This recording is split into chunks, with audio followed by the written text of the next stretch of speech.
Graças e paz, pessoal, mais uma super aula da nossa aulinha de exegese, mais uma aulinha de exegese para você.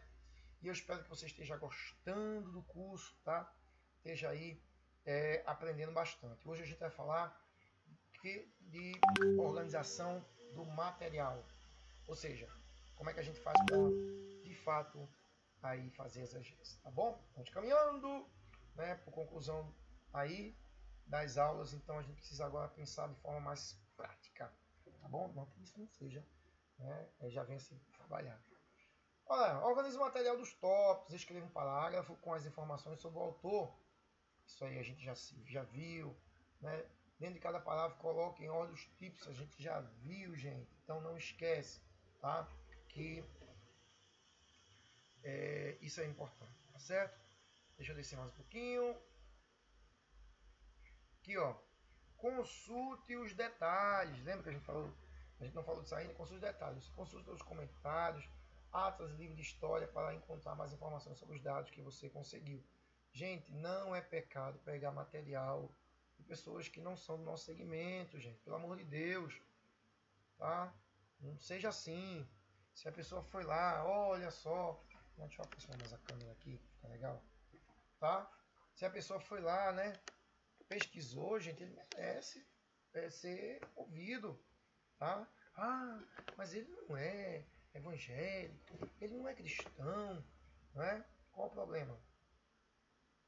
Qual o problema? Ele pesquisou, ele conseguiu informações. Claro que conclusões, gente, a gente tem que tomar cuidado, mas as informações descobertas têm que ser atreladas ao nosso conhecimento, tá bom? Atlas bíblico, gente, é muito importante você ter um atlas. Consiga um, compre um, baixe um, né? Mas, gente, tem um atlas bíblico. Porque o atlas, ele traz informações que você pode colocar no seu dia a dia. Mapa. Às vezes tem até naquele mapa lá, tem um comentário. Então tem um atlas. Livro de história seculares, gente. Pesquise, tenha livro de história secular. Tem que ter, não adianta. O historiador é ateu. Qual é o problema? Você não quer saber da fé dele. Se ele tem ou não. Você quer saber o que ele descobriu. Pense sobre como essas informações se relacionam com as informações internas do texto. Ou seja, qual é a relação que eu tenho? Dá um exemplo. Do achado de Jericó, lá em Israel, um achado com a Jericó da Bíblia. Qual a relação das duas? Isso aqui vale 1 milhão. Isso que eu estou te falando vale 1 milhão. Qual a relação entre as duas? Qual a relação entre, deixa eu ver, um achado, né, do túmulo de Davi e o Davi da Bíblia e o túmulo do Davi da Bíblia? Ah, pessoal, mas a Bíblia isso aqui pode acontecer, tá? A Bíblia dá uma informação, a arqueologia dá outra. E agora? Como é que eu resolvo isso? Quer um exemplo? Deixa eu ver. Arca da Aliança. Arca da Aliança. Qual o problema que a gente vai arrumar agora? A Arca da Aliança tem algumas informações, existem algumas informações históricas, arqueológicas, e tem outras informações na Bíblia. E aí, professor, vou ficar com quem? Gente, a gente tem que conciliar. Como assim, você tem que conciliar? Tem que conciliar. Nós temos que pegar a informação que a pessoa deu, a informação, ó, presta atenção, a informação que sei lá, o historiador, o arqueólogo deu, e eu tenho que relacionar com a da Bíblia. Quando eu coloco uma do lado da outra, deu diferença. Por quê? Porque a Arca da Aliança. Na Bíblia, a Arca da Aliança é uma ideia que partiu de Deus para Moisés, e Moisés passou para o povo. Não é assim? Em Êxodo. Pronto. Então o que a gente pensa? O que a gente pensa? Ah, então se a Arca da Aliança é uma coisa só de Deus, só então fica. Mas quando a gente vai pesquisar, gente, tinha um tipo de arca de aliança muito semelhante no Egito. E aí o que a gente faz? E aí foi partir de Deus mesmo? Deus disse a Moisés? Ou... Gente, se o texto diz, pensa comigo. Se o texto diz que foi Deus quem falou para Moisés, faz uma arca dessa maneira, desse tamanho, nessa altura, coloca a tampa, 2 querubins e os varais, forra de ouro por fora, por dentro, coloca a vara de Arão que floresceu, o vaso com um pouquinho de maná, não é? As 2 tábuas que Moisés escreveu, tudo lá. E coloca dentro do Santo dos Santos. Ali me manifestarei. Então, né, inclusive, um detalhe, né, que às vezes a gente deixa passar, é que entre os querubins, tá? A voz de Deus ecoava entre as asas do querubim e a tampa propiciatória, entendeu? Então é no meio ali, ó. As asas cobriam, assim, ó. E a voz de Deus ecoava daqui. Ela se materializava, ela não materializava no sentido literal, mas ela se manifestava, ecoava dali do meio, tá bom? E aí, então, veja, quando nós vamos pegar informações externas, informações internas, preste atenção, essas informações têm que se completarem. Então, sim, tinha um tipo de arca no Egito, mas tinha um tipo de arca também entre os hebreus. Então, peraí.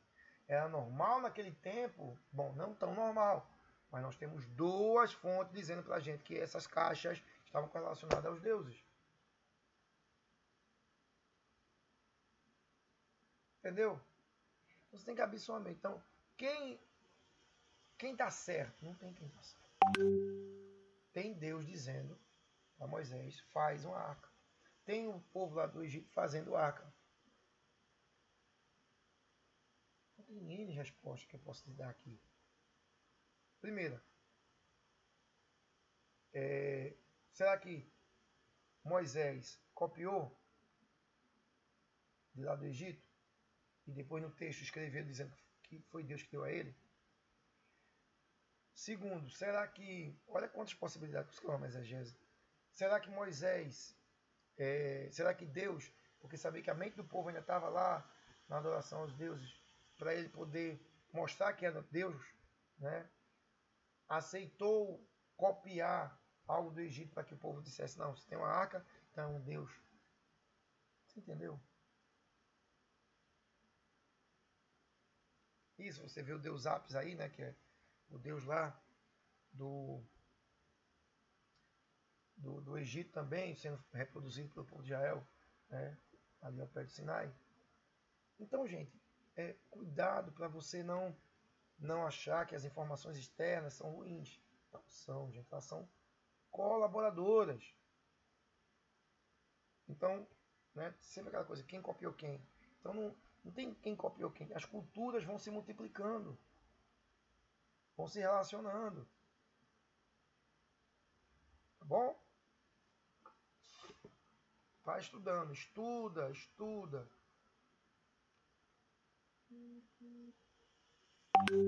Olha que coisa interessante agora. Deixa eu voltar. Ó, tomando como base apenas o que está claro no texto, responde a seguinte pergunta. Gente, o exegeta trabalha com o que está no texto. Não é com interpretação de João, de Maria ou de José. Eu pego o texto, nós pegamos o texto, vamos analisar o texto. A priori, não tem negócio de revelação, não tem. Tá bom? Você vai pegar o texto para trabalhar. Que pergunta se diz? Qual é a mensagem? O que o texto diz, gente? Leia 20 vezes até entender o que é que esse texto quer passar. Não, eu li uma vez, não entendi, eu li segunda, não entendi. O que eu faço? Leia de novo. Mas aí, leia em outra versão. Por que o texto foi escrito? Por que esse texto foi escrito, gente? Isso aqui, meu Deus do céu. Se você responder essa pergunta, acabou. Como é que eu sei, professor, por que esse texto foi escrito? Simples. Todo texto tem um propósito, gente. Toda comunicação tem um propósito. Não existe comunicação sem propósito. Uma imagem é uma comunicação, uma frase é uma comunicação, um texto é uma comunicação, um filme, uma série. Tudo comunica alguma coisa. Qual o propósito desse texto, gente? Esse texto quer motivar, esse texto quer demonstrar, divertir, esse texto quer edificar, esse texto quer o quê? Você só vai perceber isso quando você lê bastante o texto e se esforçar para entendê-lo. Não pegando partes do texto, uma palavrinha. Isso não se faz, gente. Não se pega uma palavra para interpretar um texto. Isso é burrice. Não faz isso. Professor, eu preciso de uma palavra para interpretar o texto. Isso não se faz. Não se faz interpretação de texto a partir de palavras isoladas. Isso não existe, gente. Palavra em si não é nada. Você pode traduzir essa palavra de várias formas, de várias maneiras. Como, por exemplo, malacói é efeminado, é passivo, é o quê? Você vai pegar essa palavra, gente, quanto mais forem os dicionários do mundo, vai ter uma tradução. A palavra não determina o texto, mas o autor determina o significado da palavra. Eu vou repetir. A palavra não determina o texto, mas o autor determina o significado da palavra. Então leia o texto, não se lê pedaço. Eu disse que quem aprende hebraico, aramaico, grego, tem que aprender a ler o texto todo, gente. Tema é de texto, tema não é de palavra. Palavra não determina nada. Palavra é instrumento, certo? Do escritor. Ela não diz o que o escritor mas sim o escritor usou ela para determinar o seu significado. Bom, quais informações foram notadas ao longo da leitura do texto? Características gerais. Quais informações você olhou e percebeu, né, interessante nesse texto? Coloque do lado, anote.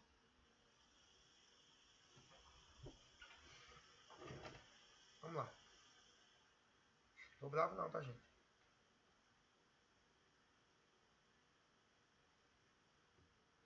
Eu vou deixar isso aqui para esses cuidados que eu acho super importante para a próxima aula, tá bom?